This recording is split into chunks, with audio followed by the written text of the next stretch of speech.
मित्रांनो, नेपाळमध्ये सध्या जे काही घडतंय ते ऐकून तुम्हाला धक्काच बसेल. एका देशात फेसबुक, व्हॉट्सॲप, यूट्यूब, इंस्टाग्राम यांसारखी सगळी सोशल मीडिया ॲप्स बंद केली गेली आणि त्यानंतर देशभरात एवढा प्रचंड स्फोटक संताप उसळला की थेट पंतप्रधानांनाच राजीनामा द्यावा लागला. खरंच काय घडलंय? एवढं मोठं संकट अचानक नेपाळवरती का आलंय? चला तर मग याविषयी जाणून घेऊयात या व्हिडिओमध्ये. दिनांक 4 सप्टेंबर 2025 नेपाळ सरकारने 26 मोठ्या सोशल मीडिया प्लॅटफॉर्मवर बंदी जाहीर केली. यात Facebook, YouTube, Instagram, WhatsApp, Twitters अशा वेगवेगळ्या ॲपचा समावेश होता. फक्त टिकटॉक आणि वायबर सुरू ठेवण्यात आले.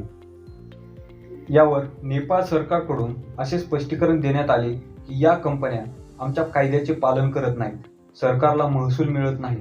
पण लोकांना हा निर्णय म्हणजे थेट स्वातंत्र्यावर गदा वाटली, विशेषतः तरुणांना, कारण आजची पिढी म्हणजे सोशल मीडियाशिवाय एक क्षणही कल्पना करू शकत नाही.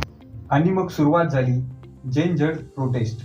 काठमांडू, पोखरा, विराटनगर, भरतपूर या सगळ्या शहरांत हजारो युवक रस्त्यावर उतरले. त्यांचे फलक होते, आमचा आवाज बंद करू नका. तसं पाहायला गेलं तर सुरुवातीला आंदोलन हे शांतच होतं, पण हळूहळू परिस्थिती हाताबाहेर गेली. पोलिसांनी लाठीमार केला, अश्रुधुरांचा माराही केला आणि मग आंदोलनकर्त्यांनी तीव्र प्रतिक्रिया दिली.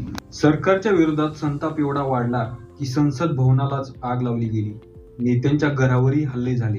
एका छोट्याशा निर्णयामुळे संपूर्ण देश पेटून उठला होता. 8 सप्टेंबरला परिस्थिती इतकी बिघडली की सुरक्षा दलांनी थेट जनतेवर गोळीबारच केला.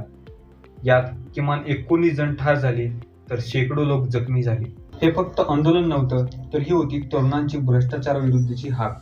सोशल मीडियाचा मुद्दा हा फक्त सुरुवात होती.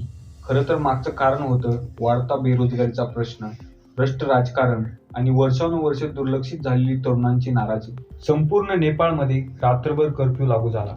सरकारने सोशल मीडियावरील बंदी मागे घेतली. जखमींसाठी मोफत उपचार आणि मृतांच्या कुटुंबियांना भरपाईही जाहीर केली. पण आता उशीर झाला होता. लोकांचा संताप एवढा वाढला की पंतप्रधान के.पी. शर्मा ओली यांच्यावर जबरदस्त दबाव आला आणि 9 सप्टेंबरला त्यांनी अखेर राजीनामा दिला. हा फक्त राजीनामा नव्हता, तर तरुणांनी दाखवून दिलं की लोकशाहीमध्ये जनतेचा आवाज सर्वात मोठा असतो. नेपाळचं हे संकट आपल्याला एक मोठा धडा देतं.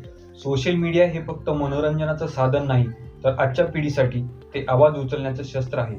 आता प्रश्न असा आहे की नेपाळचं राजकारण या संकटानंतर कोणत्या दिशेला जाईल?